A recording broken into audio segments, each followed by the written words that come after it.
Let me tell you what I think is going to be on the moon cube. Okay, tell us about the moon cube. There's gonna be an inscription in an ancient, undecipherable alien language. Yeah, it says ham the bot. No, they're gonna send it. They're gonna put it through like the biggest Bitcoin cryptographic machine in the world to decrypt it, and it's gonna come out the other side and it's gonna say, "Be sure to drink your Ovaltine." Thank you. Yeah, Excellent piece of viral marketing. Definitely worth the setup, as always, for one of your jokes. That's right. We're here talking about a sport which leads normal, sane, healthy. Well, I won't call Daniel Ricciardo normal, but sane, healthy men to drink out of shoes. We're here with Victoria Scott for a bonus. We got you back for a looser sort of framework to talk about Formula One. I can just shitpost freely, which is really my natural habitat. So this is great. Yeah. Absolutely. So we have here this beautiful image, this tableau of Daniel Ricciardo drinking out of his shoe, a thing which he insists is a normal thing for him to be doing. And Valtteri Bottas staring at him. That is a face of a man who has seen some things. Oh, yeah, absolutely. That's a guy who watched a child get torn apart by mortars somewhere near Mogadishu. That's just how Finns are, man. The permanent like Creedence Clearwater revival going on. Sound of Huey's. Yeah, absolutely. I liked when Patrick Stewart had the shoey also. That was a good one. I would like to shout out to my friend Steph Schrader, who competes in the 24 Hours of Lemons, which is a shitbox $500 car competition. And she has drank out of a shoe in celebration of blowing up her Porsche, which is just like the most baller ass shit I can imagine. So the thing about motorsports, that just before we get into this, is that it's cooler the less money you spend, which is why I have zero respect for F1. Yes. The note that I put in here is, if horse racing is the sport of kings, then Formula One is the sport of billionaire fail sons.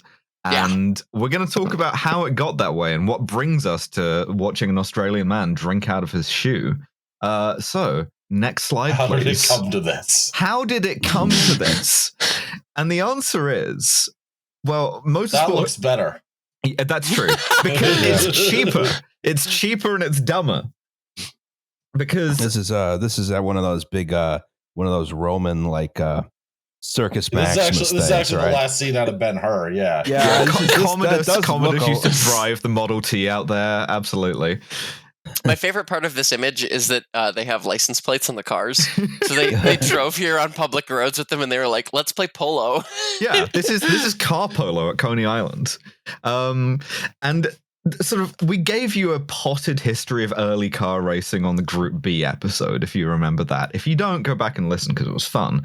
But the short version is that, like, as you may be able to tell by the fact that these are registered, car racing all used to be on public roads because that's where the roads were, and it was insanely dangerous.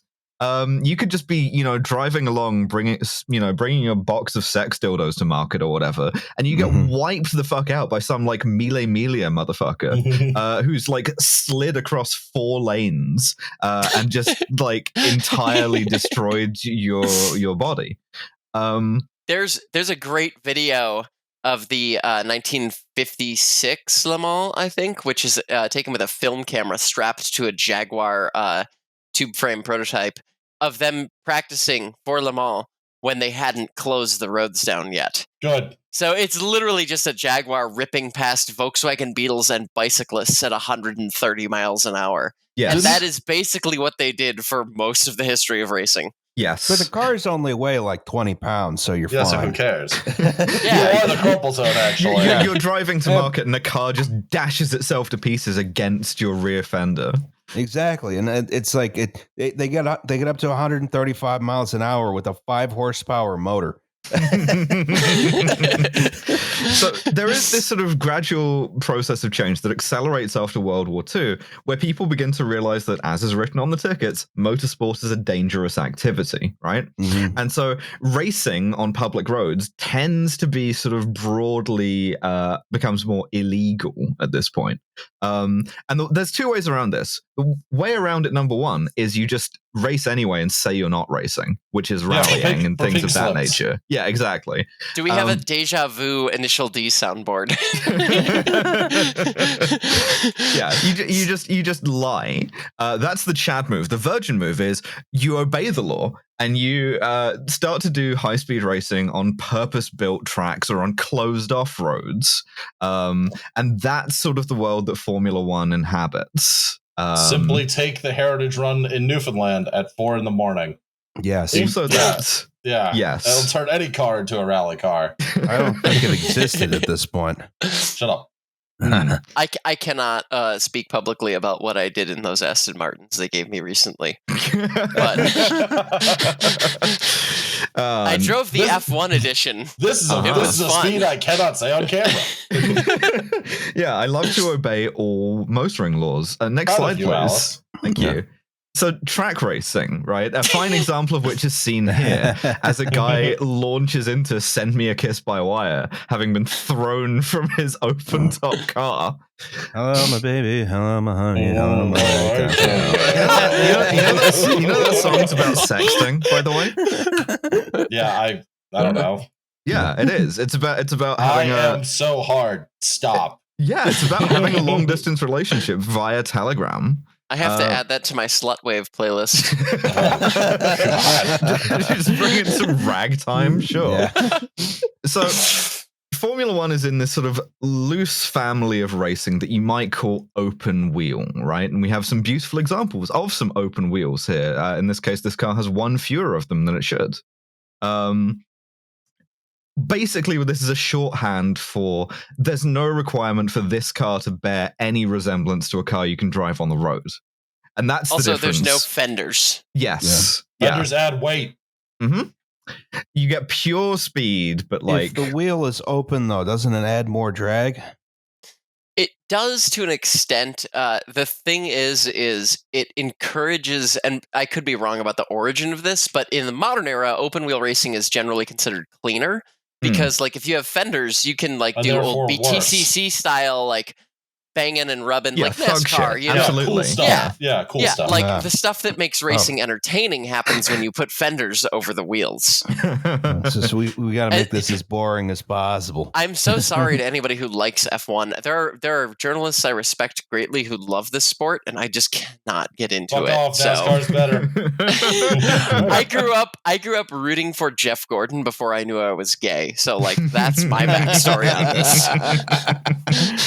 So Formula One is like, as we say, it's a world of difference away from touring cars or NASCAR, where like you have to have something that looks like a car, right? However much it isn't underneath, even if it's just like a polycarbonate frame in the shape of a car over some fucking like go-kart thing, it has to resemble a car. Formula One has no such pressure, never has. And so this world that we're inhabiting of like a lot of aerodynamicism, no fenders, a lot of the time no windshields. These are sort of a newer invention. No concessions to anything other than speed and handling. But if you're doing that, then you have to ensure some kind of fairness, right? You can't just have everybody show up with a different thing. And in the Group B episode in rallying, what they did with that was homologation, was you have to make a certain number of these cars. Obviously, you can't do that with these. So instead, what you have... Unless, of course, you're... who was it that just simply lied? Lancia. Yeah, Lancia. Yeah. Lancia built the S4 and they were like, we have 200 of them here and also 200 in in this other parking lot. The other factory. Give us like 3 days before you go take a look at the other ones. Driving around in circles. So in order to ensure this kind of fairness, you have to have a set of like technical requirements that all the cars have to meet to race. And collectively, this is called a formula, right? And let me just say that this has been sort of fast and loose throughout the adaptation of Formula One. Like a lot of this stuff was invented prior to having any sort of like systematized measurements going on. Sometimes it was literally just it has to be able to drive with this wooden board stuck underneath the car. They would do a vibe check. Yes. Yes, exactly. The one other thing I might add too, just like before we get too deeply into it, is like this whole era of closed tracks versus open tracks, and road racing versus these purpose-built circuit racing. Kind of this whole split is why you see such a difference between American and European racing at this era, because in the 40s, when they started moving to closed courses for American drivers, we got NASCAR, which was ex-bootleggers legitimately, driving around sand. That's Daytona Beach. Like, that's why Daytona is there, is because they were literally racing around on the groomed sand of the beach. Yeah, for when you want to turn in one direction. So it kept this egalitarian vibe, though, where it was like anyone can compete. You can come from any background and race. And then in Europe, it was, this is a sport now for rich men. And I think that's kind of a difference between our car cultures that I've noticed since I've talked to people, who are car enthusiasts in Europe. Oh yeah, maybe. Absolutely. We'll get into some of the class markers of Formula One too. But yeah, I figured, but I just wanted to note that because I have to, even though NASCAR is boring as shit now because they changed the cars, I still love it. Yeah, a lot of these guys driving are like aristocrats. In particular, a lot of them after the Second World War are fighter pilots by training, by profession, who have found that this is like a transferable skill that they have. Yeah, the most base profession. That's right. That's right. So, obviously, you have this formula. Formula One isn't the only one. It's just the most successful one. There's a billion formulas. You can go and watch Formula 2, 3, Formula E, Formula fucking Super, Formula Renault, whatever. IndyCar. Exactly. Exactly. Hey, look, they're standardized and they're open wheel. That's true. There's a lot of snobbery towards IndyCar from F1 people, and it's okay. But to be fair, of it from NASCAR. Have you ever watched an IndyCar race in person? It's a religious experience at a road course, I should say. I've never been to an oval track for IndyCar, but I watched IndyCars at Mid-Ohio, and watching those things corner was like, ooh, I'm feeling things. So the fact that Formula One is the most successful formula, the fact that it's this international brand, is largely a marketing job, right? On the one hand, partially it is because it's the fastest thing out there, but it became so largely as sort of this marketing exercise. Isn't 24 hours of Le Mans faster? Is it Le Mans? I think lap times, no. It's Le Mans. And... Well, I mean, I'm saying that. I'm not French. I don't know. No, I just say Le Mans. I was correcting him. I say Le Mans because his pronunciation makes me want to die. Because I want men in the auto industry to take me seriously. 24 hours of the men. Welcome to my gender affirming clinic.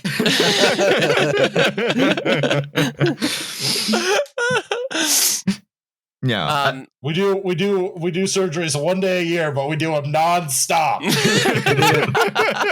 Yeah, I don't want the endurance surgical team. A guy with a fucking rivet gun comes at me. I'm just like, oh.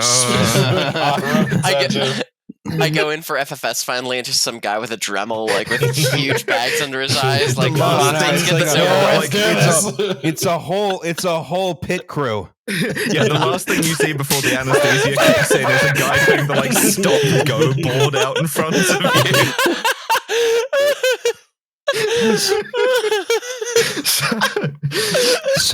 It's so fast you don't even need anesthetic.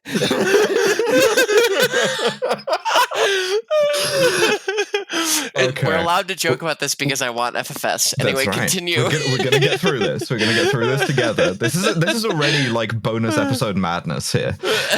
So the way a Formula One series works is it's run over a whole year, right?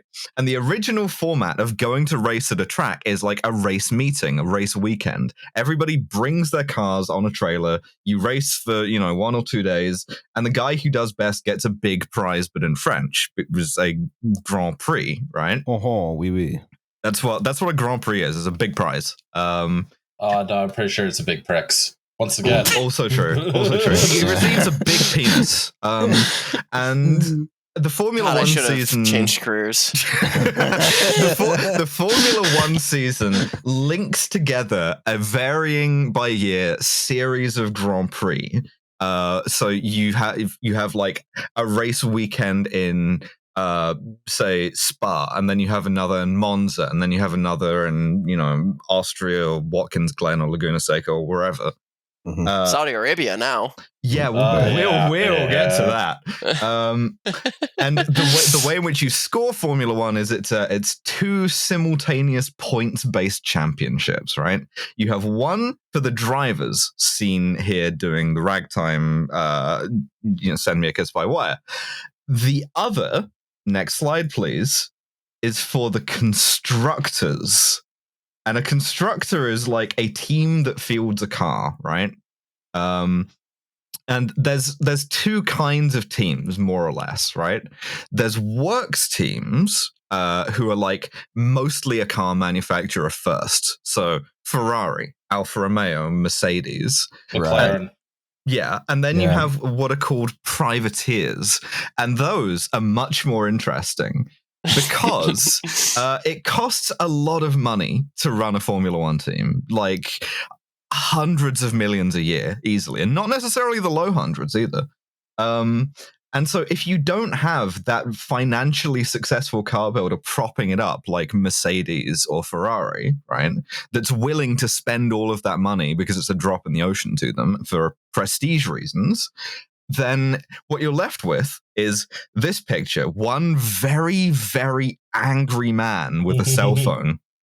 This is Günther Steiner. He's the team principal for Haas, who is left. Formula One's damnedest team, we'll say. yes. And so what his job is to be on his cell phone all the time, trying to beg, borrow, steal, cajole, bribe from every billionaire he can get to take his calls, right? And that could be, rich people who could be fucking selling anything. They could be selling energy drinks. They could be. Speaking of which, just to wholesomely boost my friend's work. My friends Alanis King and Elizabeth Blackstock are writing a book about the Rich Energy F1 team, which is that's gonna be fucking exciting. Hilarious. And they have done incredibly good work on reporting about this absolute like Tesla vaporware dream of a team. So they're not paying me. I just genuinely am super excited to read this book. Plus one to their work. That's all I wanted to say. So these privateer teams have to have some kind of like moneyed interest outside of car makers, right? Like Gene Haas, the guy who founded Haas, did like fucking automation things. You can get like a CNC machine from him. The guy who's currently funding Haas, who we'll get to, is like a Siberian mining oligarch. Well, boy, howdy, that sounds on the up and up. Oh yeah. What about Elsid Barrett? Elsid Barrett? Elsid Barrett. Yeah, Barrett's Privateers. Oh, God damn you, man. How I wish I was in Sherbrooke. That is my podcast. It's over. Yeah, I'm not a communist, but a summary execution for Oz. Now I'm a good communist. It used to be... It used to be kind of cheaper to run a Formula One team, so it didn't have to used to be billionaires. You could just be an ordinary, regular, working Joe millionaire. Yes. So, for instance, if you wanted to run like a team run by aristocrats, you could do that. If you wanted, sometimes it was a racing driver themselves who had made good, like Brabham. Someone who would cruise the seas for American gold. I don't know if you know how that song goes, but he was not very successful. No, that's true. Yeah, he loses his legs, dude. Like that's not me mocking the disabled. I'm just saying, like 1700s Canada, you lose your legs. Things are not going to end well for you. So privateer teams used to have this reputation as being kind of like outsiders and being sort of more working class. I mean, like the name even, like it suggests that they are piratical in nature. Yeah. They assemble these cars out of parts. They get like crated engines and, they put them together. And the result is you have something that theoretically, very cheaply, you can humiliate a Ferrari or a Mercedes with. They're not piratical. ironical though, because they're privateers. They have a letter of marque. That's true. Yeah, I hate you so much. I loathe you. This is no longer the case now that Formula One has become more expensive for a variety of reasons. It's now particularly privateer teams are this sort of billionaire toy set. And billionaires, as we've mentioned before on this show, are absolute freaks. I mean, yes, they're not normal people in the slightest. And so they usually take a big personal interest, and they usually try and micromanage, and they usually try and like raise their cell phone guy, like Gunther Steiner's, blood pressure a lot by threatening to take away all of the money if they don't win. This is very, very dangerous for him. Or in the case of Haas, if you don't let my shitty ass son drive, then you don't get to have an F1 team. I'm just gonna say we have a Mazepin slide later, but thank God. Okay, I know. But basically, this is not hate him. Yeah, this is a phenomenon that we're going to have to talk about. And we may as well talk about it now, which is like multiple billionaires have now been like, you have to let my awful son drive your Formula One car. This includes Lance Stroll, by the way. A lot of people will tell you that, like, oh, he doesn't count as a fail son because he's not a bad driver, but get fucked, he is. He's only in there for money. Okay, if I can take an extremely spicy take, Lewis Hamilton is one of the only people in the current field I respect. Yeah, absolutely. As a human being. Mm-hmm. No, I agree. I know, me too. I just that doesn't taste good going down. There's not one that tastes good going down. Yeah, I mean, the man has morals. He doesn't give a shit what anybody thinks of him. He's completely dripped out constantly, which I have to respect as a trans woman. Like that's saying somebody is constantly dripped out is the highest praise I can give. Also, he's genuinely an incredible driver, and his family is like semi-wealthy because he had to do karting and stuff, but they're not like psychopath rich. Yeah, absolutely. He just got a spot because he was so fucking good you couldn't ignore him. Like, this is a sport that is dripping, like just soaking wet with racism. And as a black man, he still has dominated the sport because he's that fucking good. And also, I mean, Mercedes makes great F1 cars, granted, whatever. He's still fucking incredible. So everybody else, I have ranging from no opinion to like Mazepin. I have like the most negative opinion of. Like, I hope I meet him in person so I can tell him what I think of him.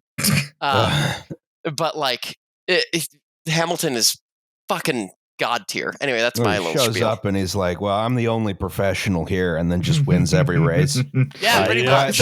By means of having a small amount of professionalism. Like, bear in mind, this is like nothing new. It used to be worse. Like, Formula One drivers used to show up drunk. James Hunt used to like have fucking like a 3 martini lunch before getting in the car. James Hunt would get roadhead in the middle of an F1 event. Yeah, absolutely. And like, they also used to have to drive to and from their own events. There's a story. You don't want them to use that gun on you. God, that is a fucking career I would have been meant for. If only I was born sooner. We call this gun the throat goat. There's this story about the Argentine driver Juan Manuel Fangio, right? Where he's like, he says, I only crashed twice in my career, and both of those times it was from sleep deprivation because I had to drive from France to Italy to get from one Grand Prix to another, and I got out of my regular car into my Formula One car on no sleep, having been up for about 3 days, and drove it into a wall. So yeah, no, it's insanely dangerous, and it's more so when you add someone like Nikita Mazepin, but he's a future slide. Also, even if you're Ferrari, even if you're Mercedes, you still need a shit ton of huge sponsors, which is why all of the cars are covered in logos. It's why Mercedes is like AMG Mercedes Petronas, and so on and so on and so on. Also, a lot of these sponsors used to be tobacco companies because it was the last place it was legal for them to advertise. Yeah, the good old days. Yeah, absolutely. Well, the thing is, I genuinely believe, and this is empirically false, but I still believe it anyway, that a Formula One car with a tobacco livery on it goes faster. It does. It does, yeah. It's that them and like Martini and Rossi, you know. yeah. As a bad transsexual that smokes cigarettes, I can definitively say that the coolest fucking car is one with a cigarette livery on it, or beer. Like, you ever seen the old Miller Lite Rusty Wallace NASCAR cars? Hell yeah. That thing was a fucking Taurus, and it looked bad as shit. Like, that was a good car. Well, to me, and if you're the same age as me, I suspect this is also true of you. If I asked you to picture Formula One car, you were picturing a red Ferrari with a big Marlboro logo on the Yep. I have a 1/12 scale mini champs model of Senna's Marlboro Honda. And it's the coolest thing ever. Like, I'm going to make it a centerpiece in my new place because it just goes hard. I don't even smoke Marlboros, but they made a good livery. Coward. They figured that out. I smoke American Spirits because I'm a hipster piece of shit. Well, there's also the Williams ones had Rothman sponsorship, and then when they started banning it in some jurisdictions but not others, they had to like censor them. So instead of just blacking them out, they replaced those logos with R ? Which I liked a lot. Just like, I don't know, this cigarette's the damn Joker. You figure it out. Yep. No, that's the Riddler, Alice. Fuck. Excuse me. You got your Batman villains wrong. That's How could true. you? That's true. Can I get the next slide? Yes. So Formula One, as it currently stands, I should have had a Saudi slide instead of a Qatar slide here, but what can you do? So Formula One, as it currently stands, is a decadent, depraved institution that lets the rapist son of a Russian oligarch spin $100 million car around on a baking, half-finished track built by slaves. It's also a Netflix sitcom. It's also a series of money laundering schemes, reputation laundering, corruption, physical abuse, sexual harassment, corruption, and most of all, corruption. Yes. I mean, you could go into like, you know, a multiple hour podcast about how Formula One got this way like an idiot, or you could simply say this is what happens when you let Europeans run anything. Bastards. They're like way up there with like the International Olympic Committee in terms of like just genuinely awful people. Pure just some of corruption. Some of the worst people you can think of. Dude, it's one of the last bastions of like that old fashioned European racism too. Oh yeah. You know. Oh, have you never been to a soccer game? I was going to say old fashioned. I've read some British headlines lately. Yeah. I think that's still pretty new. Well, my favorite thing about Formula One is that much like international football, it will virtue signal. And so Formula One has an equality campaign, which is #WeRaceAsOne. Oh boy.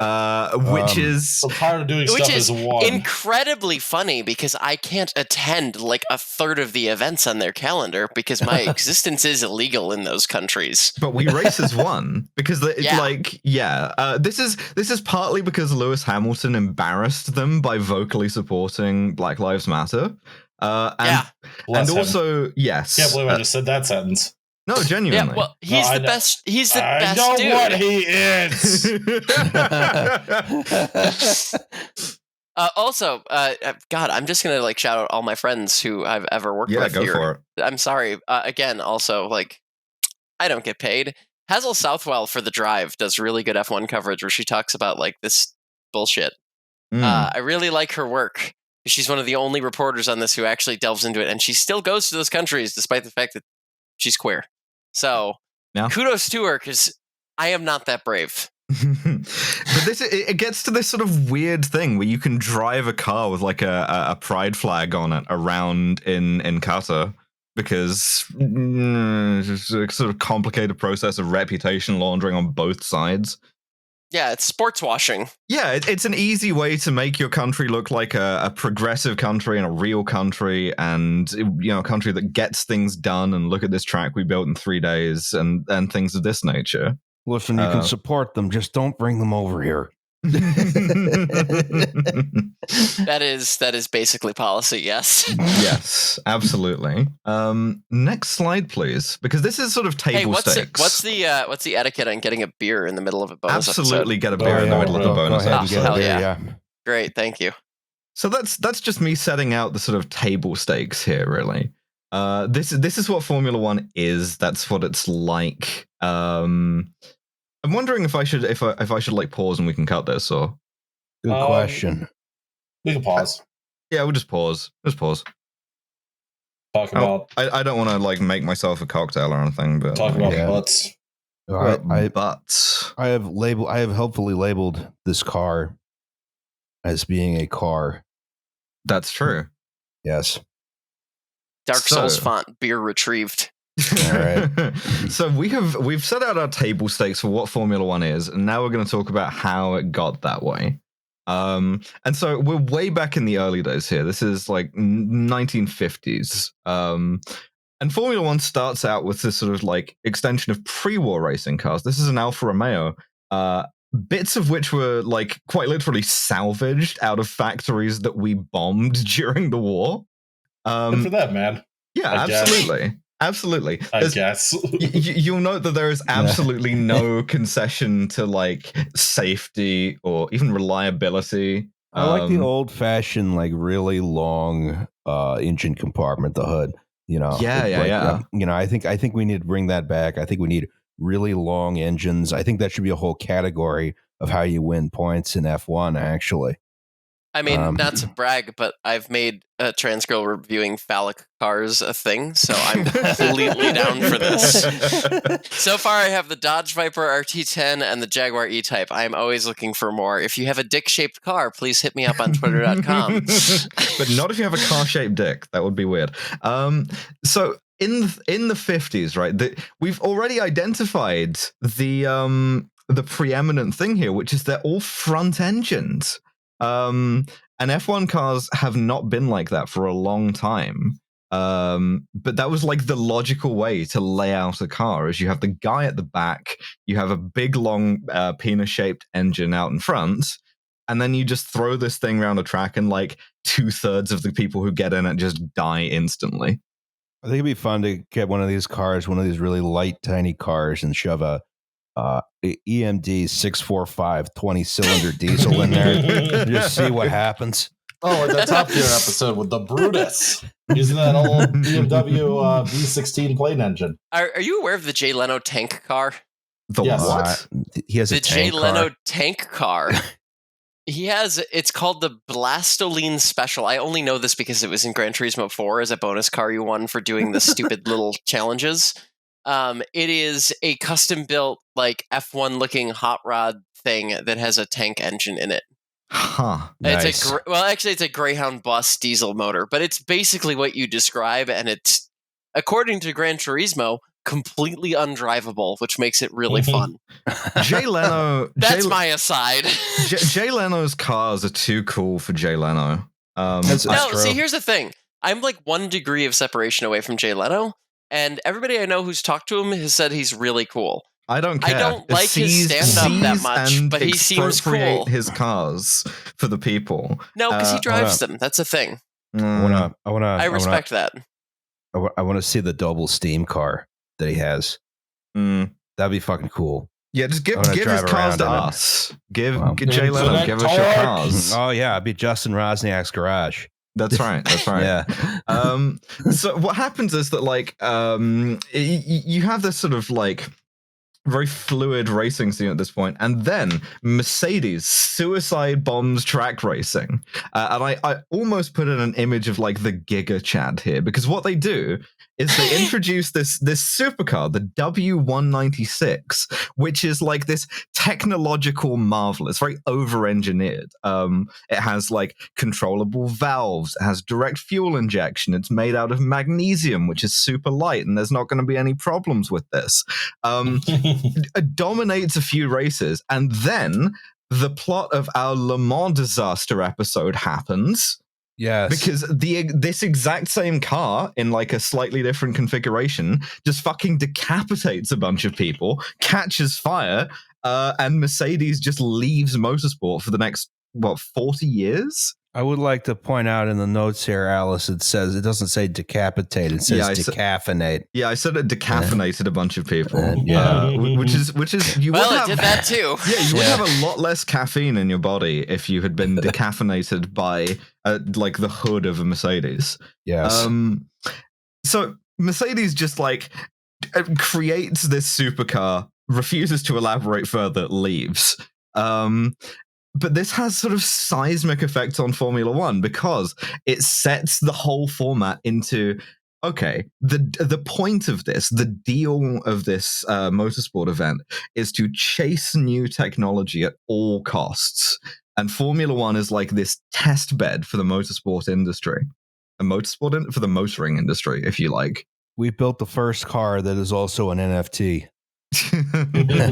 Oh, God. Next slide, please, because now we enter the 1960s. That is a good car. It's a sexy car.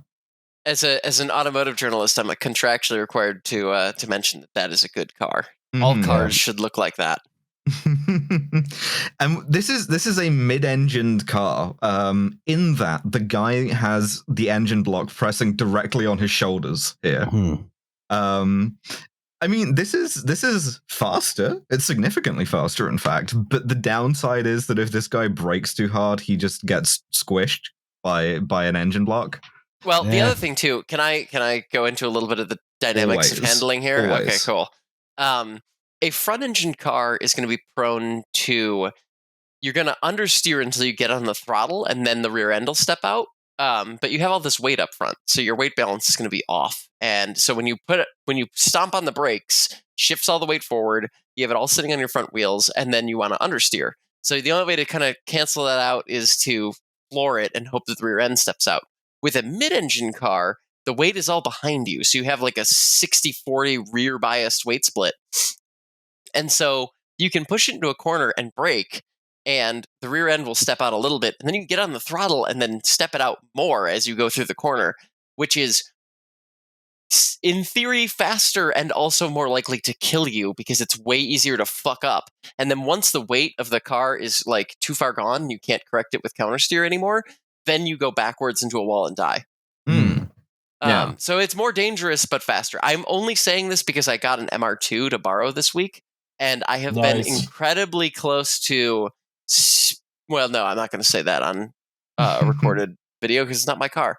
I've never been close to spitting it out. It's not that all the weight is behind me. It's totally fine. And the thing about it is it's incredibly safe.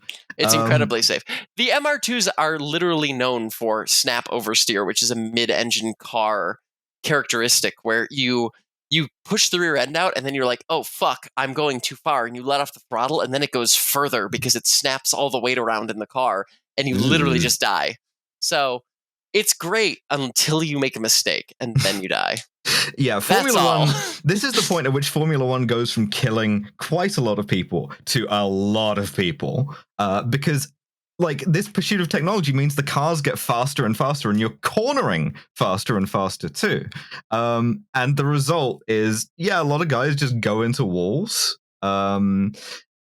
Stuff isn't made of magnesium so much. It's mostly like aluminium at this point. But even so, you just have like a giant fuel tank that just explodes. Yeah, the thing that's critical to understand, kind of the before-after period of automotive safety is like, for racing at least, is pre-fuel cell and post-fuel cell. Mm-hmm. Because it used to be if you crashed and your fuel tank exploded, then you were dead in the most horrifying way possible. And now with fuel cells, that's less of the case. Because you either can control fire. You either die when you and the car are burnt to a crisp, or you are pulled out wearing no fireproof clothing and die like a month later in hospital. Yeah. It sucks. There is no good reason to be a racing driver at this point, but people keep doing it. I mean, it's a cool, glorious way to die, right? I guess so. Did anyone ever try the red-green method of making a mid-engine car? What's that? You just add more car on the front. I think think that's the thing we have to do. The secret Big F1 doesn't want you to know. We have to become a Formula One constructor and enter some kind of like monstrosity. This is a fancy Italian mid-engine junker. This is sort of the golden age, or the first golden age of privateers, though, because a lot of in particular British teams with no resources are able to absolutely humiliate, in particular Ferrari, and Enzo Ferrari gets very, very sore about this. He coins this word for the English guys who keep beating him. He calls them garagistas, like guy who works in like a shed is just building this car that somehow goes faster than a Ferrari. I do think privateers also had a golden age in the 18th century. Oh my God!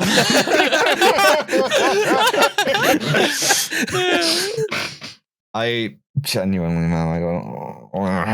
Okay, we got to introduce a subplot here, and this is also how I feel. Next slide, please. This is God Emperor, benevolent tyrant. It's Bernie. Sports dictator. It's Bernie. It's Bernie. That one. The guy who would have beat Trump. Bernie Ecclestone, who is just for the record, before we talk about anything, I was just checking the quote. Bernie Ecclestone says Hitler was a man who got things done. So this is the kind of person we're dealing with. Go ahead. Yes. Well, yeah. I mean, Objectively true, but don't say it out not loud. good things. well, no, Not he good lost. Hitler lost. Yeah, but that's a thing too. A lot of this things is true. happened under Hitler. If the thing you're getting done is getting your ass kicked by the Soviets, then yeah, Hitler did a lot of things, I guess. I mean, you can't say Hitler was all bad. He did kill Hitler. That's right. He also, but then he also killed the guy who killed Hitler. Oh, fuck. So there's an Ouroboros of suicide in the Fuhrer bunker. I feel like the thing that best describes Bernie Ecclestone is the George W. Bush quote, dictatorship would be pretty good so long as I'm the dictator. Yes. This is the man who has like ruled Formula One as his kingdom since the 80s. But probably earlier actually. But he's also the person who made it into the sort of commercial titan that it is today. He also made it into all of the bad things that it is today. He's the classic drunk driving gets a lot of people to work on time, so it's impossible to say if it's good or bad or not. Absolutely. Yeah, just a tremendously, let's say, striking figure. Very divisive, very abrasive and confrontational. But what happens here is we have what's called the Pfizer-Fokker War. Pfizer, which is not your booster shot, but the subcommittee of the Fédération Internationale d'Automobile or whatever. We talked about this on Group B. It's like the fancy French dipshits. Oui. In fact, we specifically talked about even bigger piece of shit, Jean-Michel Balestre, who is the head of Pfizer at this point. So he kind of like tries to run all motorsport, including rallying and Formula One, as his like personal kingdom. And there arises a backlash to this in Formula One from FOCA, the Formula One Constructors Association, which is... you remember that Jacobin thing that was like, is Tom Brady a worker? Yes. Well, yes. I'm going to do the same thing here, which is like, if you want to badly annoy a sort of a leftist motorsport person, you say, was FOCA a union at any point? Oh my God. Because, it's working. Because FOCA was the idea of it was that they would have constructors, they would have teams be able to collectively bargain against the overweening central authority of Jean-Michel Dubastard or whatever. For why, right? Well, two reasons. One is this alleged bias against privateers. Like, all of these European guys are all in one big club together, and if fucking Enzo Ferrari wants a rule change, he calls a noted Nazi collaborator, Jean-Michel Balestre, and says, hey, change the rules, and he does that. Once again, biased in favor of formal navies. This will not stand. The other big complaint that like drives teams into the arms of FOCA is inconsistent rule application and inconsistent punishments for violations of those rules, which when you think about Formula One now is hysterical. Holding, 5-yard penalty, offense. So it's not real. First down. I have a little vignette here from the way that Pfizer administered their rules, right? The Formula One rules specified that any car must weigh at least 585 kilograms in order to be in compliance, but the method of testing was somewhat haphazard. Teams would be told that they would be weight checked when they exited the pits during practice or qualifying. This gave the teams ample opportunity to add weight to their cars in order to pass the test. Formula One driver Eddie Cheever claimed that in 1981, when his Tyrrell was tagged for a weight check in qualifying, the team took off the racing rear wing, which was made of fiberglass, and replaced it with a weight check rear wing, which he believed was made mostly of lead before allowing him to proceed to the scale. Cheever said that it took 4 men to lift the weight check rear wing, and with it installed, the car was largely undrivable.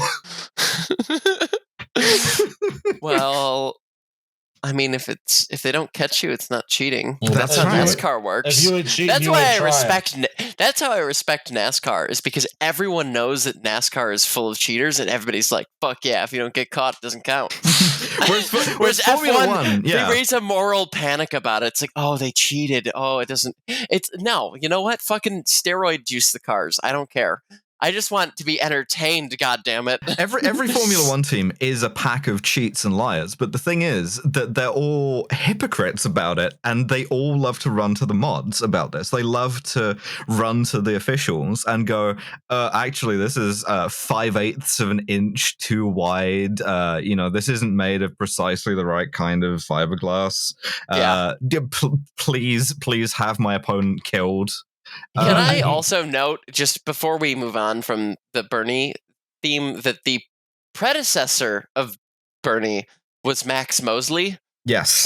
The same guy who came from Sir Oswald Mosley, who was Nazi-themed fascist. orgy Max Mosley. Yes. The only person I will ever kink shame. Well, I was on the Drexel Formula SAE team, right? And crashed the car into a wall. I did not crash the car into a wall. I crashed the car into a plastic jersey barrier. But we would this was definitely when you're there at Tech, everyone's fucking cheating in some way or another. We just happened to be pretty effective at it at the time, or at least our vice president just would come in and have every single tool he could bring in order to ensure the damn car passed Tech. Any issue that the officials had would be fixed on the spot, and he'd say, "All right, fuck it." Yeah, F1 teams are also fucking pious. Is the thing that annoys me, and it's I don't know. It's so fucking cynical. Anyway, you ain't cheating, you ain't trying. That's the damn truth. That's right. So hell yeah, brother. Two things sort of become introduced during the 60s and 70s. Next slide, please. These are aerodynamics is discovered. I don't believe in that. And consequently, Formula One cars start to look more like what you think a Formula One car looks like. These planes back here, I see. Yeah, the planes. Those are aerodynamic. The other thing is driver aids. This is something that will eventually culminate in DRS, which is sort of a win button. But you can now, from the cockpit of a Formula One car, control certain things about fuel mixture, things like that. Where you previously weren't able to. And we have a great example of 1970s Formula One innovation here. This is a Brabham BT46B, but it's known to everyone as the fan car. Because the sucker car. Yeah, because it's the big suck. Yeah. I would like it noted for the record that an American developed this and ran it in Le Mans. And a bunch of endurance racing, and then F1 was like, oh, that's a good idea. We should steal that before they outlaw it. But it was already from Americans. Jim Hall invented it for Chaparral, and Le Mans was like, that was the one that looked you, like just a big rectangle, right? Yes, it was a big wedge, and it just sucked the earth down. So it literally, I am reading from the Wikipedia page now, admittedly, but it had side skirts that basically scraped the ground, and it had an enormous fan that just spit air out the back, so it could produce downforce of 1.5 G when the car was fully loaded. So you didn't have to brake ever.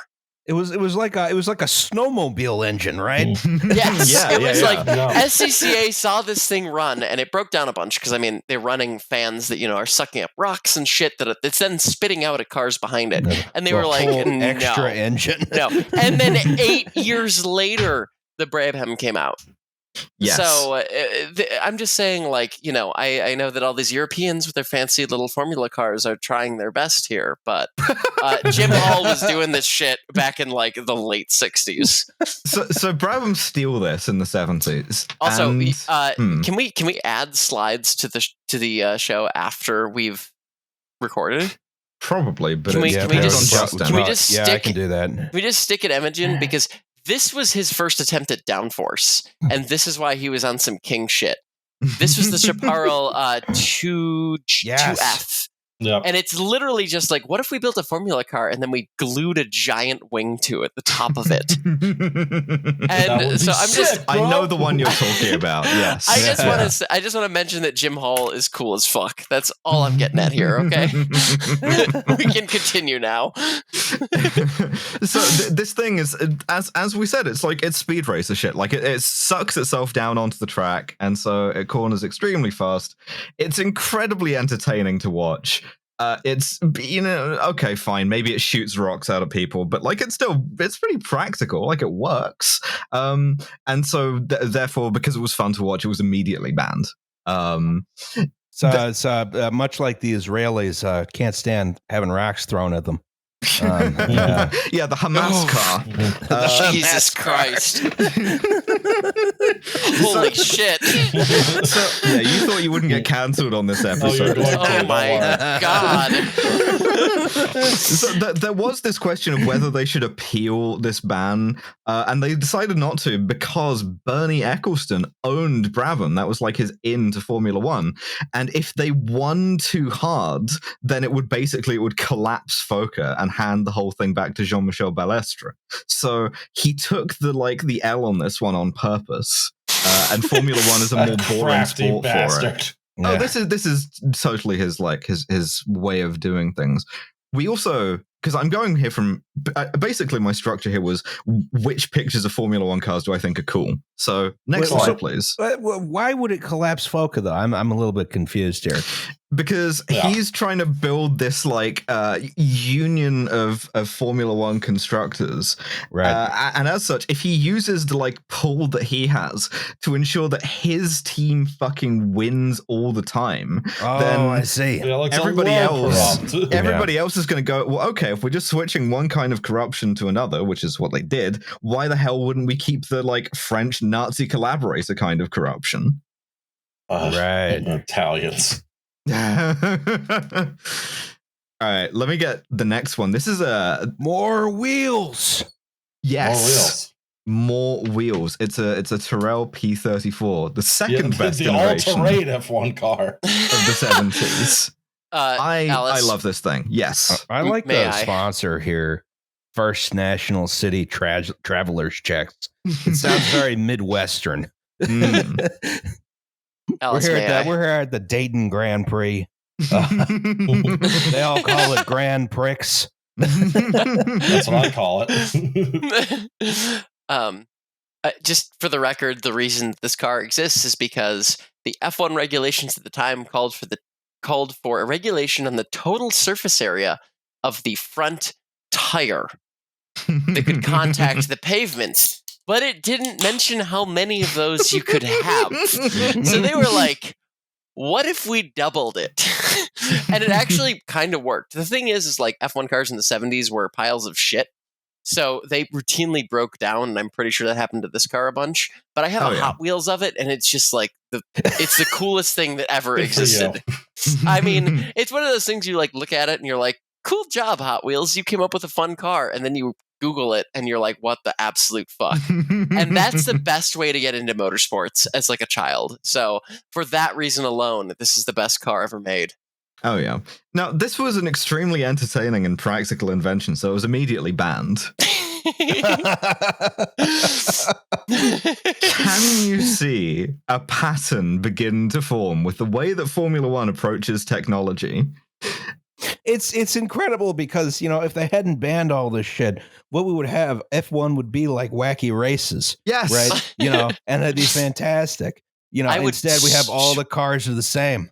Would the wacky races come with that girl who got tied up all the time? Because I could have a career. God. Penelope Pitstop? Absolutely. Yes, that's her. Oh my God. You know that on the top.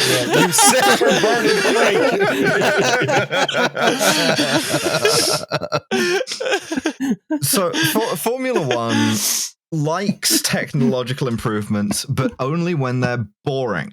That's my Roz. That's my thesis here. If like the thing is, Formula One is basically controlled by a cabal of guys who like to go on the computer and go, oh, well, this slight curvature of wing shape is 0.34% faster around this corner than this slight curvature of wing thing. And it's like all of these guys would eliminate the driver if they could as a weight saving. Yes. Or like, you know, fucking cut one of their legs off or something. They don't need like they can work 2 pedals with 1 leg. It's fine. Everybody has to be this sort of perfect telemetric robot.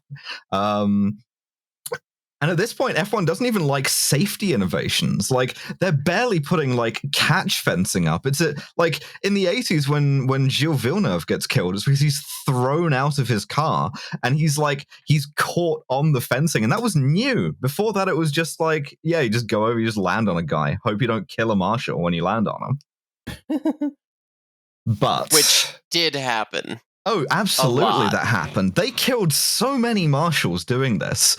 There was a guy.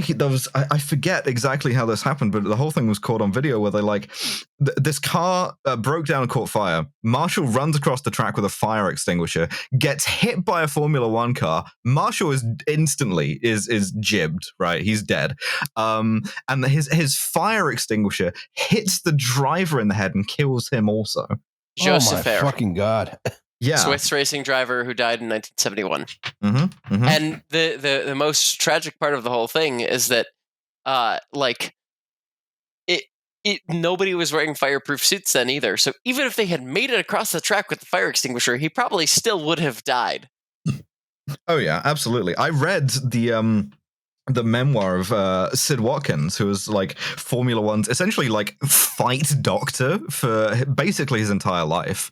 He was sort of this Bernie Eccleston crony, but he also made sort of numerous improvements here, including having a medical car, which is like another just thing that's cool. Is just you just have an extremely fast like touring car with a shitload of like doctors in it, and you get out and they do neurosurgery by the side of the track. But even so, like at this point, Formula One is insanely dangerous. And we get like the biggest, most traumatic safety thing next. Next slide, sorry, please. that was Tom Price. I apologize. Okay. Joseph Ayer was the one who died when his car caught on fire and he died of smoke inhalation because no one could put the car out.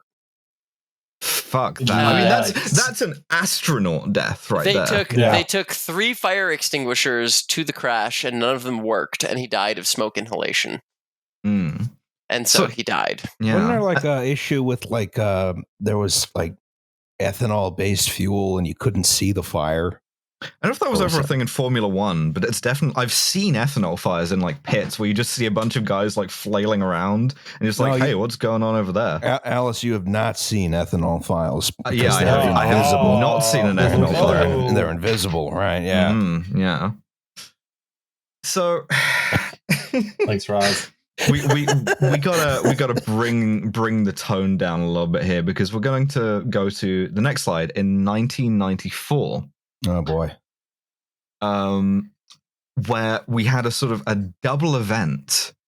Ayrton Senna, who was really the golden boy of Formula One. He was this like universally beloved Brazilian driver. And like this is like I don't know if I can think of a comparison for the sort of role that Ayrton Senna was playing at the time of his death.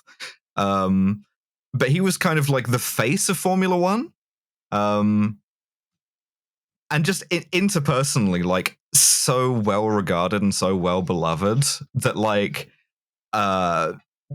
every other driver respected him, which is insane because all of these guys are psychopaths and they all hate each other. They all have like 50-year grudges because one of them, cut them up doing go-karting or something. Yeah.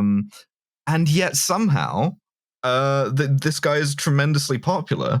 And then in 1994, at the San Marino Grand Prix, I want to say Austrian driver Roland Ratzenberger crashes, dies, and then Senna is very upset by this, and he knows it's dangerous, goes out anyway, and the car essentially like does not steer, and he gets horribly killed in a very, very public sort of way.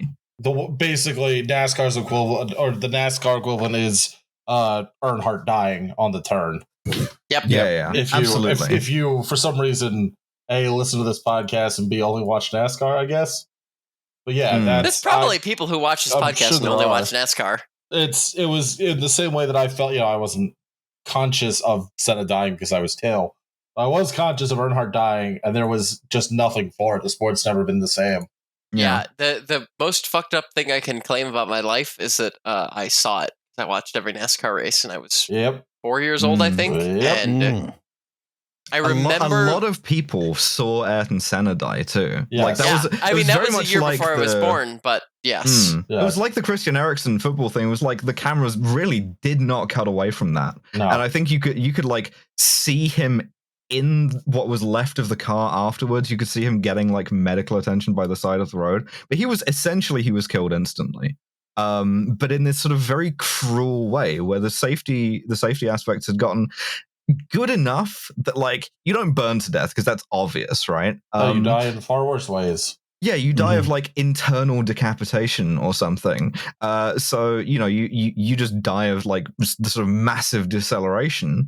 You get like a spinal fracture or something like that, and it kind of looks to all the world like you're okay. Like they lift you out of the car and you're just like, well, it doesn't look that bad, like it's fine. And yeah, no, absolutely not. And this is like one of this sort of huge trauma to the sport, right? Was Senna dying, and it was something that spurred a lot more improvements. It's something that like that's also a cultural difference between Formula One and something like NASCAR is when NASCAR starts bringing in safety improvements, a lot of drivers are like, yeah, I don't want to do that. I'm not gay. Why the fuck would I want to wear a neck brace to look at dudes? Whereas in Formula One, it's very much sort of like ground up. Like there was this sort of like this upswell of like demands from drivers for more safety improvements. Well, and that call for safety goes back to the 70s when people were burning to death like every season. Niki Lauda, who was the big name in the sport at the time, he's the subject of Rush, which is a really good movie. But played by Daniel Bruhl, who I will watch in anything. Yeah, and he almost burned to death the Nürburgring, which is a track that they've no longer raced for decades because it was incredibly dangerous. People kept dying there because their cars would catch on fire when they slammed off of the barriers that were right next to the road, and there was no safety cars because they couldn't get to them in time because the track is like 10 miles long or something. It's a long track. So there had been a call for it starting there, and I don't think it really got serious until Senna died, because you basically took your sports greatest superstar and wiped them out in an instant. Right. Yeah. And everybody got to see it live. That's a very good point. Yeah. And as cold as it is to say, like, no one gave a shit when it was just nobody who was dying. Like, there were people who died in their second F1 race, and, whatever, who gives a shit? Yeah. Which is incredibly cold, but I mean, F1 has always been completely unethical So. Yeah, I mean, like Jackie Stewart was the other big driver, along with Senna, who like really pushed for this stuff. And like at the time when Stewart was racing, like the chances of a driver who raced for 5 years being killed were 2 out of 3. Jesus fuck! You really had insane. to have a death wish in order to drive in Formula One. And that's something that isn't true anymore. And this has spurred sort of like 2 kinds of reactions. One from sane people who are like, that's good. I don't want to see Lewis Hamilton get fucking have his brain turned into soup in front of me. And then the kind of people who wear like Porsche design polo shirts and comment on F1 forums who go, Formula One is gay now. Yes. Sorry, I had to. No, it is because like I mean, if we're talking about racing drivers, Sterling Moss essentially says, oh yeah, like I mean, he hasn't raced in 50 years or something, but it says, all of this shit is like emasculating. And it's like it's not entertaining anymore, and risk is part of the calculus when you're driving in Formula One, so it should be dangerous. And it's like I don't think many people would accept that, but enough would that it's like it's really grisly. Like, I mean, here's the thing: if you want to watch people die racing, go to a local 3/8 mile dirt track and go watch 410 sprints. And if you go there for a few years, you'll see somebody die and see how enjoyable that is. It's not like that. I think that's a thing that people really misunderstand about motorsports is like, yeah, F1 drivers are the best paid athletes on earth. It wasn't that they were well paid that they were doing this. There are just some types of people who will seek out like death wish level racing. And it's up to you to decide if you'd like to watch them die in front of you for your amusement. And you can do that, and people will do it for almost free in front of you watching like dirt track racing. I don't think anyone thinks that's a good thing. Even at like sprint racing is not a culturally advanced form of motorsport.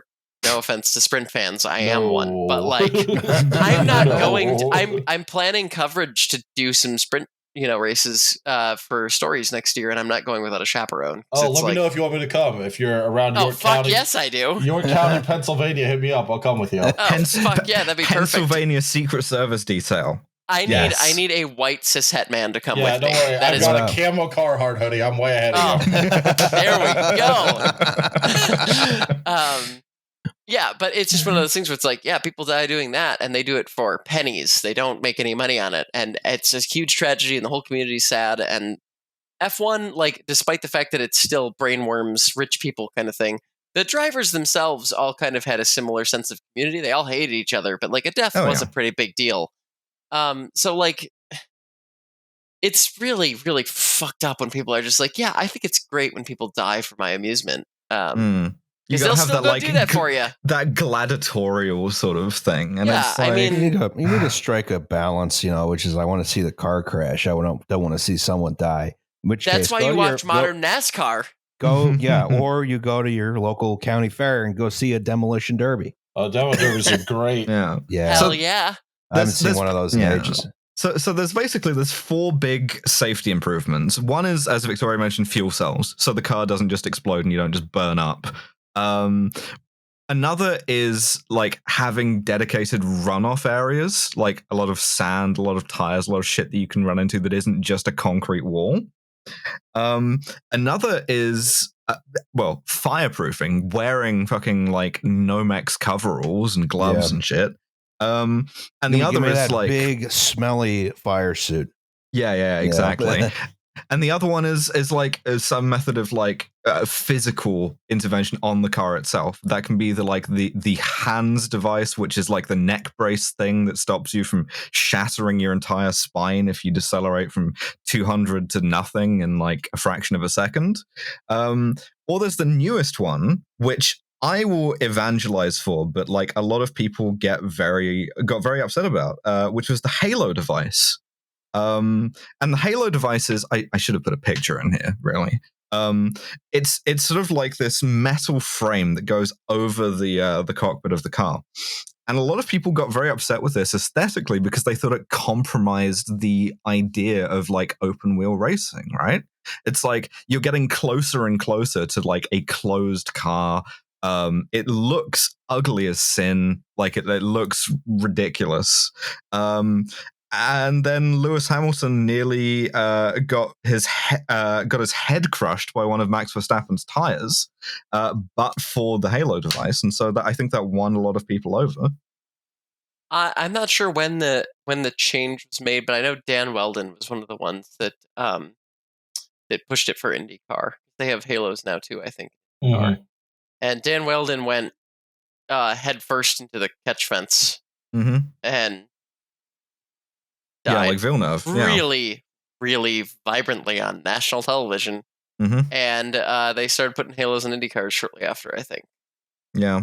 Some of it's also track design too. Like you mentioned the Nürburgring and Niki Lauda. Like some of these tracks like are not safe. No. Spa in particular used to be like up until I want to say 2019. There was a French driver who died there because they had this one corner that just had absolutely like nothing there, just like right angle of like metal fences. And it's like, yeah, no, if you go into that, you just die. And that someone was, did. That was Antoine Hubert. That sounds right, but I'm not sure. GP3. He was 22 years old. Yeah. It's a lot of the street courses are like that, right? Like Monaco. Like they shouldn't be doing a Grand Prix in Monaco. You can't change my mind. It's also boring as shit. Have you ever watched Monaco from beginning to end? It sucks. It's so fucking boring. It's literally just like it's like billionaire pedophile playground with no entertaining racing. They all just go there because they've got the fucking Lolita Express. Baby. That's the only time I can like potentially see Kimi Räikkönen win, though. That's the issue. The only worthwhile thing for the Monaco Grand Prix to me is the 5 minutes of Schumacher in like ascending to a higher state of being there. You can watch that on YouTube. He like becomes a futurist project where he melds with the car. That's quite fun. That was pretty much any time Schumacher drove a car. Yeah, that's true. That's true. Like he had better drives, but like that's the one that sticks in my head is Monaco. It's the same thing with Hamilton though too. It's like are you saying better drives in terms of races or car? Because Ferrari was also really good then. In terms of his driving. Oh, sorry. Okay, I thought you meant car because I was like, yeah, he was the best person in the best car. That's why Hamilton is so cool. Sorry, I'm gonna keep evangelizing for Hamilton the whole fucking episode. No, me too. I think street circuits, like in general, are very funny because some of them are stupid one-offs. Like, does anyone remember? I think this may have been IndyCar, not F1. The Baltimore street circuit. No, which had a railroad crossing. Yes, yeah. Yeah, just run the trains through it. It's an obstacle. Do you remember the Grand Prix of Cleveland? Oh, God. Cleveland, Ohio, the place that Grand Prix are famously held. Yeah. The city by the land. Yeah. Mashed potatoes, the city. Next slide, please, because I think now is the time to talk about Schumacher. I think we must now talk about racing dynasties and like unassailable Germans and things of that nature. Because we're into like the 90s and the noughties now. This is the time when I was growing up watching Formula One, and it was the time when Formula One became this sort of like huge commercial phenomenon, in large part thanks to Bernie Ecclestone and his relentless pursuit of deals. Deals are his art form. Mr. Damn Deals. Yeah, exactly. And so this is the point where Formula One gets like an official water, or you could buy like a Michael Schumacher lunchbox, or something like that. And it's where it becomes like televised at normal people hours, so you don't have to stay up until 3 a.m. to watch it. Yeah, Schumacher won a bunch. And then I think the thing that's the most telling about kind of F1 as a mindset and just race car drivers in general is that Schumacher, I think he's still in a coma, right? no one really knows, right? He sort of really jealously guards his privacy. But if you're not familiar, after he retired, he made sort of an attempted comeback, then retired again permanently. He had this horrible and just absolutely like Final Destination-esque skiing accident where he landed wrong and he hit his head on like a 6-inch tall rock, right? And this guy who had been driving at 200 miles an hour for 20 years, just instantly in a coma. And so like I believe he's out of it now, but I think he is in a sort of a state of living that is profoundly hindered. Yeah. And the main point from this is just that there is a type of mindset that's like, fuck risk. I want to go do this because it's cool. And those are generally the best drivers. And that's why so many of them ended up killing themselves. And so many of them like don't die peaceful deaths, I feel like. He's also like one of the best drivers to ever live, for sure. But the thing is, if you watch the documentary about Schumacher with like some of his family, he says his wife says he kind of didn't feel like going skiing that day, and he was like, "Why don't we go to Dubai so I can jump out of a helicopter instead?" That's Michael Schumacher's perception of risk. Is like, yeah, no, and that's the thing. That's why it feels so strange and why it feels so like humiliating and like undignified. Is that it's such a small thing. It's such a petty thing to like to be so injured by. And it's something that, like, it seems like it should happen to normal people. Like, guy falls wrong and, like, cracks his head. That's the way, like, someone dies. It's not the way someone from this having been relentlessly promoted to you as, like, the fastest man in the world dies. I mean, he pretty much was, too. Yeah. It wasn't even promoted. He was just a good fucking driver. Oh, sure, but the thing is that, like, unlike, say, Juan Manuel Fangio, right, like, you knew that he was the fastest person in the world because the TV would tell you so. And you could buy, like, fucking, like, magazines and shit, and you could see, like, interviews with him and stuff. Yeah, I'm just saying, like, I think that whole appetite for risk is just fundamentally broken in a top motorsports driver's brain. Like, that's why people did this. That's why everybody was dying in the 70s, and there were still no shortage of F1 drivers trying to break into the top levels of the sport, is because there's something wrong with their brains. Various kinds of Teutonic psychopaths like Niki Lauda. Yeah, better to channel them into cars, at least. Yeah, what will this Austrian boy who's a disappointment to his family do? Formula One racing. It's really a jobs program. Well, like, I think about this sometimes, is that, like, who a lot of, like, by occupation, what occupation has a lot of psychopaths in it?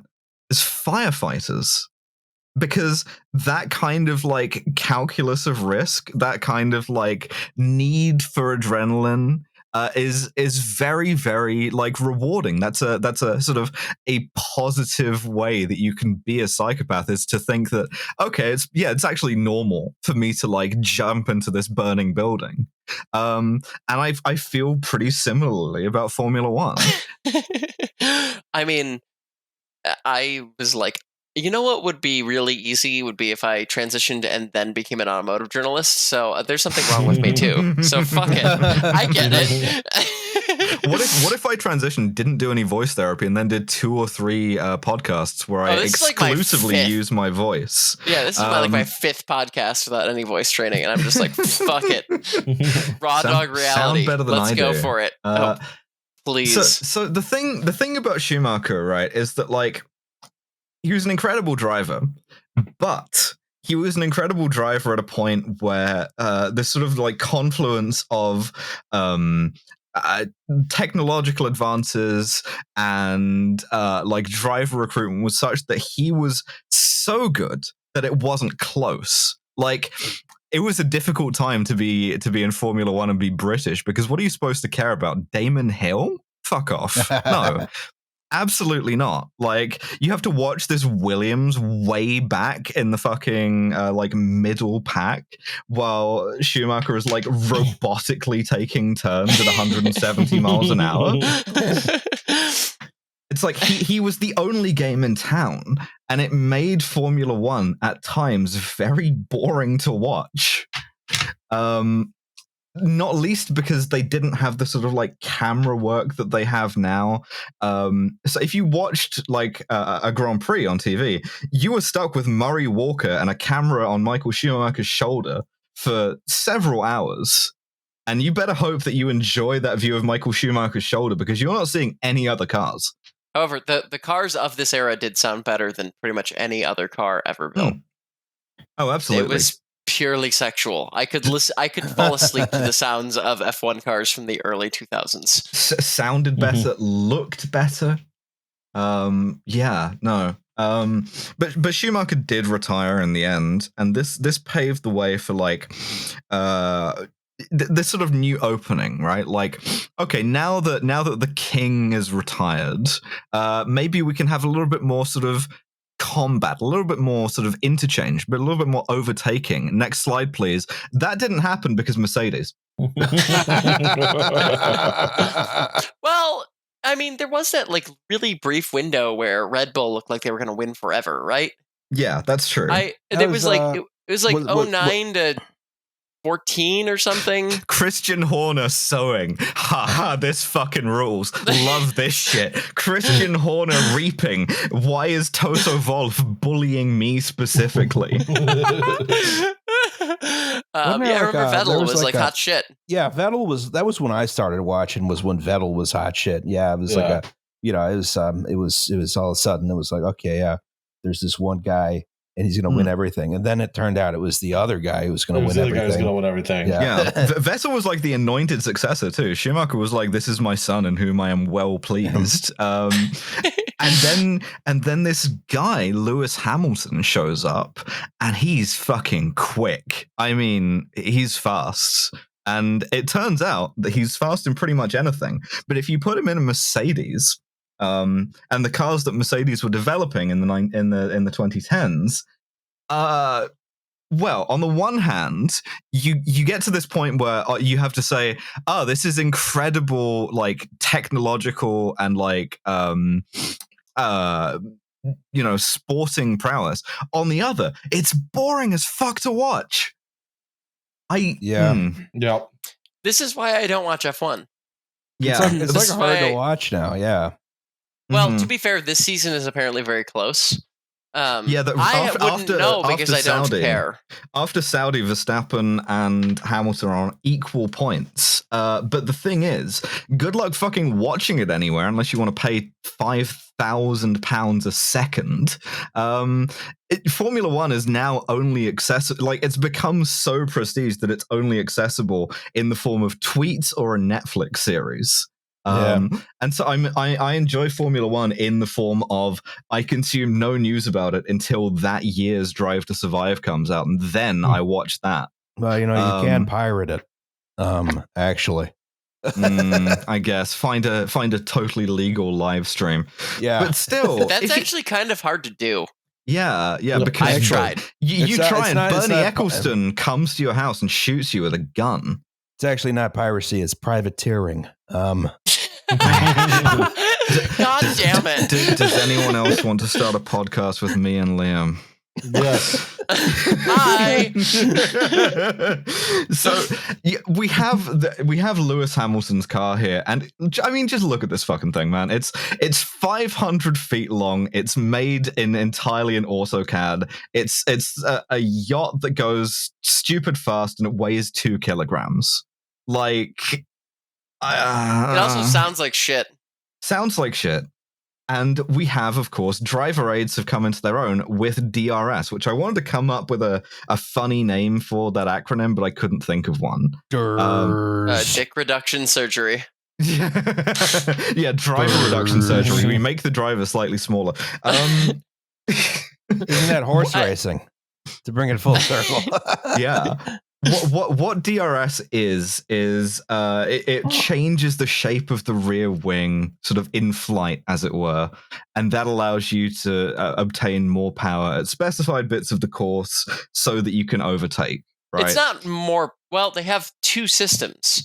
So there's DRS, which is drag reduction system, which is it changes the shape of the wing to give you less drag on the straightaways, which also makes the rear end of the car like more prone to lifting up. But they also have CARES, which is, I think they still have this. I don't even know. Oh yeah, but the kinetic energy regenerative system, which is a hybrid braking system. It literally recovers power upon braking, stores it in a battery pack, and then it gives you a boost of like, I don't know, 30 horsepower or something on a straightaway. So you deploy those too, I think. I don't know if they use them both at once or what the specific rules are, but well, the intent was to make Formula One more tactical. It's push to pass. Yes. What is the? I can't even understand the drivetrain of these cars now, because presumably then you have some kind of hub motor in there, right? Or I guess I don't know because if you're recovering kinetic energy from braking, then there must be some kind of electric motor in there somewhere. I think the KERS unit is like. I think the whole KERS unit occupies sort of like wheel hub space. And so they just have 4 of them. But yeah, this was all supposed to make F1 more tactical. And so you could like listen in on pit wall communications and you could hear them say, okay, Lewis, push the win button. And you could hear him go, okay, copy, I will push the win button. Watch him push the win button and then watch him win. Holy fuck, it gives him 160 horsepower. Damn.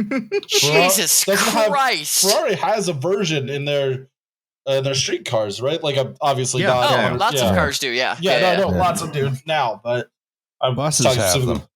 What'd you say? Buses have them. The 2022 Ford Maverick has it.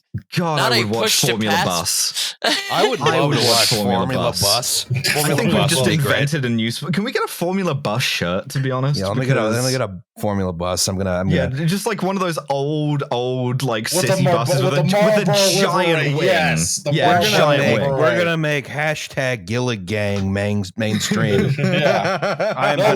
We'll be laughed at when we say that to girls in bars. I'm gonna drive the Gillig Phantom.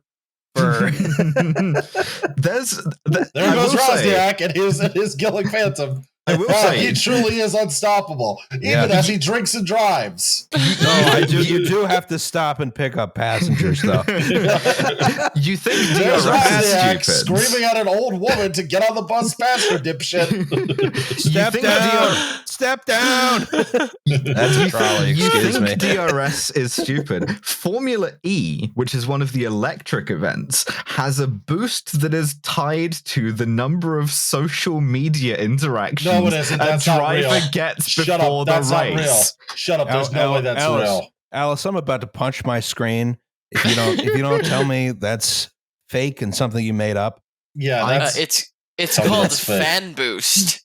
And it's real. No, it isn't. Shut up. Wow, because they outlawed real that would fans. actually be tight if it was a giant fan that spun faster depending on how many interactions you got. I would watch that. I think it so may much lift you actually physically lift off the track, and unfortunately, are probably immediately killed. I think it is only likes, which is a shame, because if it was just interactions, I could win Formula E. I get in the car, the pit guy hands me my phone, I type out the words, height is a choice, tweet, I win the race instantly. You go fast. You go faster the more canceled you are. I got the ISS tweet framed. If it were a speed penalty for getting called they them, though, you'd never win. I do kind of want to talk about penalties a little bit, because that's going to say pronouns. I was like, ooh, we're getting somewhere spicy. Finally, I want to talk about pronouns. Mine are the only good ones. No, okay. So the thing I want to say about penalties is that, like, now they've gotten to an even more absurd level of like rules lawyering, and you just get these sort of like incredibly foul-tempered guys like Christian Horner who will just go like, I pushed on your wing a little bit and now it's fucking out of regulation. Enjoy your 5-place penalty, you little shit. And at every turn, the Formula One team who is victim of this goes, we consider this to be sportsmanship. Gamesmanship. We consider that like a full investigation will, lead us to the facts. And then the next race they do it back. Yes. There is no Formula One team you can feel good about. About supporting. Holding. Everything's holding. That's not a real penalty. And so, if you're not familiar, next slide, please. This has led us to the unassailable reign of terror of Toto Wolff, seen here in transparency, looking at his son in whom he is well pleased. Because Mercedes and Red Bull will like fight for like third, basically. Hamilton wins is the thing. Occasionally does that a lot. He's very good at his job. Occasionally, Valtteri Bottas will win when someone from the pit wall goes, "Okay, Valtteri, you have to not win so Lewis can win." Like one time in 100, he will go, "Fuck you, I will win this time," and wins. But sometimes Verstappen wins too, though. Yeah, once in sometimes. A blue moon. You know, sometimes he does. He may actually win the championship this year, which I do not like Max Verstappen is the thing. I don't know why I have this kind of like F1 driver level grudge against him, but I just don't. And so I'm happy when he loses. I'm glad when Mercedes wins, because Mercedes winning for the 500th time is what you fucking hogs deserve. Seethe, cope, get mad about Lewis Hamilton being a bad driver because he isn't. You deserve all of your suffering if the current state of affairs upsets you. All of your suffering. Yes. You do. Absolutely. You do. She is right. Mm-hmm. Yeah. And that's why we have this meme of like Hamverbot or Hambot there, is because this is the initials of like every podium in Formula One. I have the little fucking chart there, and you'll notice Lewis Hamilton wins about 80% of his Grand Prix. I like the Aramco logo back here. That's very nice. So Lewis Hamilton owns, right? Perhaps too much. And I think in some ways he's like ill-served by how good his car is, and in particular how active his car is. Like the fact that it has DRS, the fact that it has Curzon, it means that everybody else does too. Like that is the thing. F1 is more or less a level playing field, especially this season. Mercedes is way ahead of the game for a long time there. But I mean, they're getting closer. And Hamilton's still the best driver. So you still have this thing of like people going, "Oh, well, you can put anybody in a Mercedes and they'll be quick." And I guarantee that they are full of shit. Have you ever seen any episode of any television show where a normal person tries to drive an F1 car? It literally, like, to a normal person, if I drove an F1 car, and I've driven some really fast stuff, I'm very lucky. It would turn my internal organs to liquid just from pure G-forces. That's what Lewis Hamilton is in unbelievably good shape just to survive an entire you have race. To do like insane like kinds of workouts that have never been contemplated, where you're like you're like lifting 200 pounds with your neck, because like that's the place where all of the Lewis Hamilton could do a crunch and create a black hole with his abs, is what I'm saying here. There was a Top Gear episode where they threw Jeremy Clarkson in an F1 car, and he was like, "What the fuck? I can't do this." Yeah, he literally he couldn't brake because he couldn't get enough heat in the tires to do it. Yeah. They're insanely robotically quick cars, and you also have to be like in the absolute physical peak of human ability to do it. So the thing is, what I'm saying here, Jeremy Clarkson, yes. But like people who say that like anybody would be quick in a Mercedes are like now pointing to English twink George Russell. Okay, but what I'm saying here is they should continue to cope and seethe. Yes, because they absolutely. are unhappy that this incredibly rich white man dominated motorsport for the past infinity years is being won by a black man. It is completely fucking obvious. You literally, I said something about Martin Brundle, who I still refuse to learn who the fuck he is, and Megan Thee Stallion, who is a fucking goated rapper from my hometown of Houston, and like she's way cooler than whoever the fuck Martin Brundle is. And every single reply I got that was telling me that I was a piece of shit was from some like fucking cheese curd looking white dude in Britain. With a bio that was like, I hope all of the migrants drown in the channel. Yeah. And also, I hate trans people. Well, and it's really like, funny. Cool. The Venn diagram of shit people and people who hate Lewis Hamilton happens to be a circle, so it's really easy for me to figure out who I shouldn't like here. Well, like it's really funny, right? The extent to which people notably do not treat Lewis Hamilton as a living legend, right? Think about how few times he is Sir Lewis Hamilton, for that matter. But like compared to Schumacher, who was making F1 as boring to watch in his day.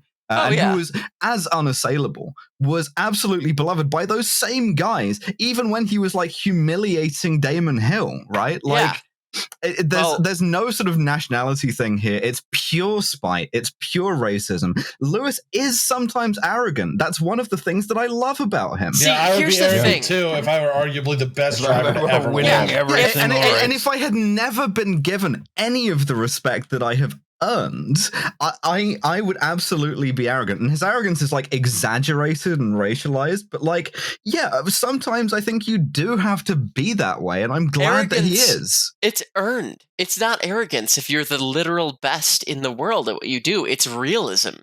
You can say, like, Lewis Hamilton could say, I am the best goddamn driver of an F1 car to live. And currently, looking at the list of Formula One winners, he's correct. That's not even arrogance. That's just truth. He has proper self-esteem.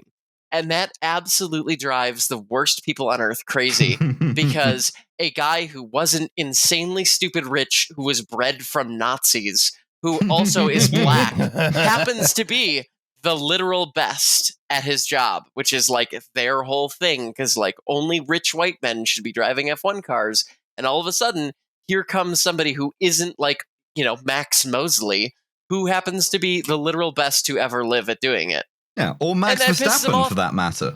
Which is why I love him, because, like, not only is he the best, but he also is, like, does not ever give a fuck what anyone thinks, and it's cool as shit. My God, the man is... I do not give a shit about F1. I am the biggest goddamn Hamilton stan, because he's cool as hell. Not that Hamilton, my God. The good one. This is the issue, though. The issue is that as great as Hamilton is, it is boring to watch. There is an extent to which F1's on today. I'm not going to wake up at 8 a.m.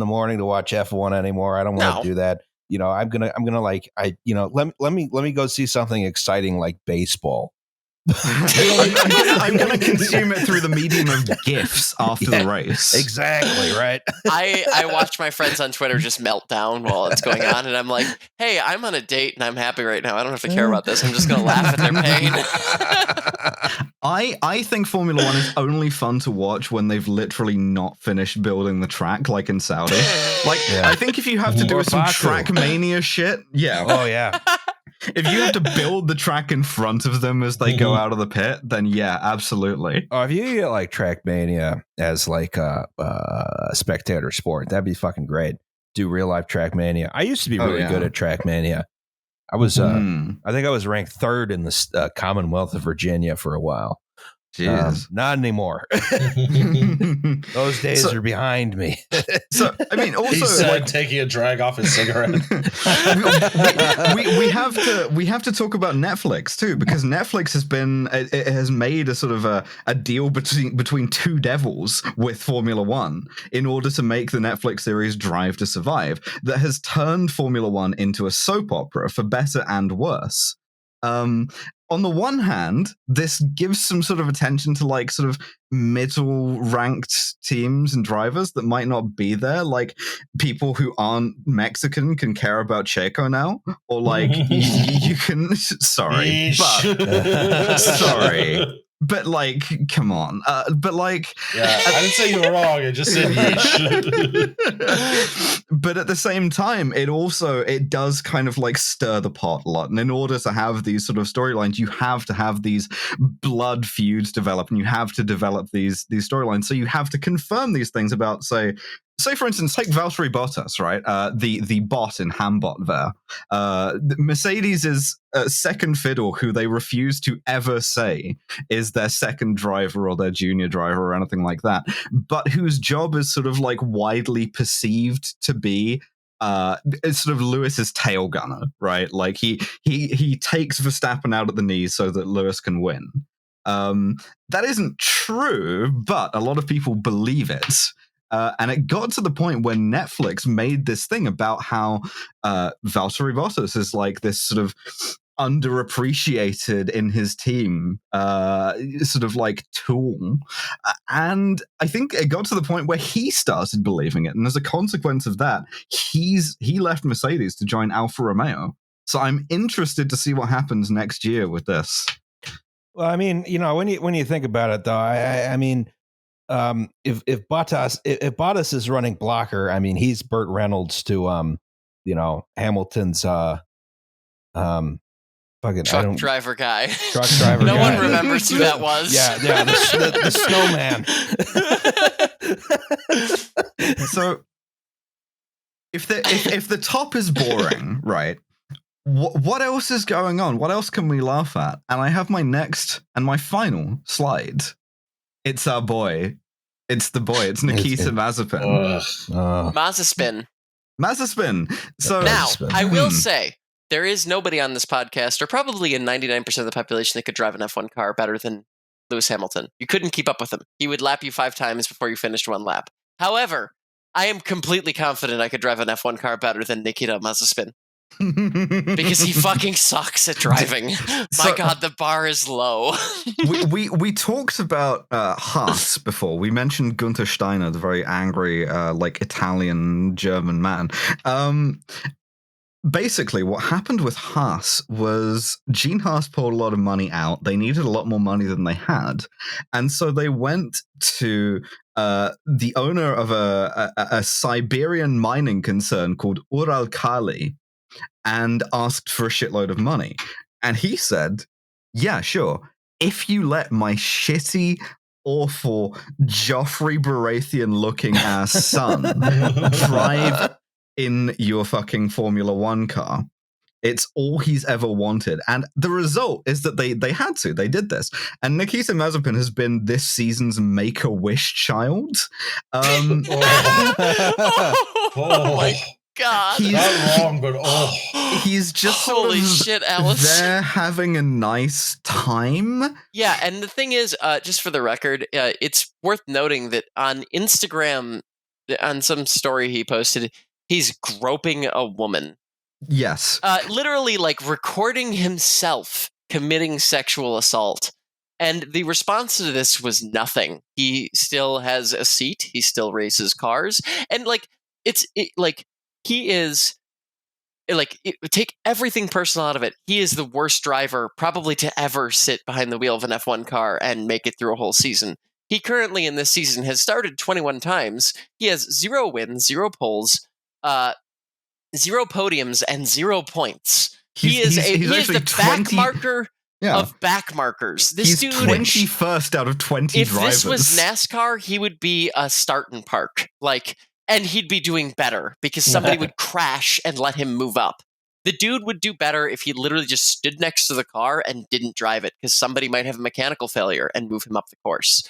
He is the goddamn worst. So you take all of that and then you also add in the fact that, he's a sexual abusing piece of shit. And literally it is hard for me to imagine a person I hate more. Like, what if you invented a type of guy that I hated the most, and you end up with type of this egghead interpersonal thing, which is he's also, apart from videoing himself groping women on Instagram, he's also wildly homophobic, even by like Formula One car driver standards. Is he? Which is I didn't know that. Which is another thing that makes a mockery of the fucking We Racers One thing. And he's also like he is Russian, so yes, and he's also notoriously bad-tempered about losing, which is very fun that he does it so much. One of the things that he did earlier in his racing career was like deliberately run over the like 2nd place marker at the end of the race because he was mad that he didn't win. He is Earth's biggest piece of shit. And he's not the only fail son in Formula One, because we also have Lance Stroll, who is a more competent driver, but coincidentally, wildly coincidentally, impossible to say, the son of billionaire Canadian Lawrence Stroll who is the part owner of Aston Martin, Red Bull, fucking Racing Point, whatever. So yeah, no, who's to say? Other than that, it's very, very funny that you can just get this thing in F1, and now it won't even kill you anymore. The thing that's funny is that actually, if there is going to be a fatality in Formula One, it's probably going to be caused by this piece of shit. Because he is so bad at driving, he creates dangerous situations on the track. Yeah, he's the biggest risk you have at this point. Safety car. He's a danger car. The biggest risk you have at this point is like car-to-car contact, because it causes the cars to violently come apart, and also, you can't like put an Armco in the side of a McLaren or a Haas F1. You can't make them safe to run into. And he's so shitty and cannot control a car that he just spins out in front of people constantly. And can't pass safely and can't let people pass. And the whole world would be a better place if he just got his driver's license revoked and sat at home and shut the fuck up. Do you need a driver's license to drive on a closed circuit? You do need a license from the FIA, which they should also revoke. Jean-Michel Bastard has to stamp your license. Yeah. A fun fact I heard is that if you in Pennsylvania, if you drive a bus, you need a driver's license. But if you drive a trolley bus, or a trackless trolley, as we call them here, you do not technically need a driver's license, because it's a fixed guideway vehicle. Yeah. Hell yeah. So just imagining the old Burnout Revenge thing where you slam into the backs of cars and they go flying. Making an extreme sport out of that. Yeah, Burnout Crash is back. They can't do shit to you. They can't put points on your license because you don't have one. Racing drivers hate him. He discovered this one weird trick. Yeah, of driving an F1 car with 2 trolley poles on top. That'd be fucking great. I'd watch the shit out of that. Well, this is the conclusion of the slides that I've written about at Formula One, but I'm sure we have more to say about it. So, do we have any thoughts? Any little sort of like things that I've missed about Formula One? Little closing thoughts, perhaps. But my head is completely empty at all times. No, I mean, F1 is... I have lots of friends that like it. I just can't get into it because it's still at its core like rich men, driving cars they can't bang into each other. And I'd much rather watch NASCAR where they can. Hell yeah. The most entertaining shit I've seen in motorsports on television in the past 2 years was the Charlotte Roval with NASCAR, which is, holy shit, we added a chicane to an oval track and no one can turn. And then you just see a bunch of cars launching themselves through the air like guided missiles off of the curbing. And it's great because it's pure chaos. I always used to love Infineon and Watkins Glen at NASCAR when I was a kid because no one knew how to drive there, and you could be very certain that people would crash without dying. Oh, which is the most I love fun. Watkins Glen. Oh my god, it's so good. We got to get you back on, Victoria, for a NASCAR bonus episode that Liam has to write, so I don't have to do the slides. Sure. I mean, that one I'll help. I mean, I could probably help with because I've watched a handful of F1 throughout my lifetime. My ex was super into the Schumacher Ferrari era, so I learned a lot about it then. But NASCAR, I watched for a solid decade of my life. I had a black oval carpet that I would place in front of the television and play Hot Wheels on it to match the race. I was reaching levels of goddamn car nerd kid that just were previously not thought possible. So that one I could come in with no slides and be good for. Well, in the meantime, our next episode is, of course, the Boston molasses disaster. Yes. Victoria, thank you so much for coming on, by the way. It's always my pleasure. Yes. We will have another bonus episode at the end of this month. God damn it, I'll write it. I just don't know what I'm doing yet. NASCAR, obviously. NASCAR. It's either that one or it's going to be about Please. NASCAR. For the love of God, let me sign off. I'll do NASCAR. Let me sign off an episode with Raise Hell, Praise Dale. Sure. Raise Hell, Praise Dale, burned down an Applebee's. Hell fucking yes. Consecutive Victoria bonus episodes. Fuck it, why not? Let's go. Sure, why not? I mean, I like talking to y'all, so I'm totally fine. Just bring me in. Hell yeah. All right. Put me in, coach. I'm hungry. Yeah, let's get going. Let's get going. Okay. Thank you for having me. Our pleasure. Bye, everybody. You can find me on places on the internet. Fuck it. It'll be in the description. It'll be in the description. You can fucking do Patreon. Thank you. Subscribe more. Bye. Yeah. All right.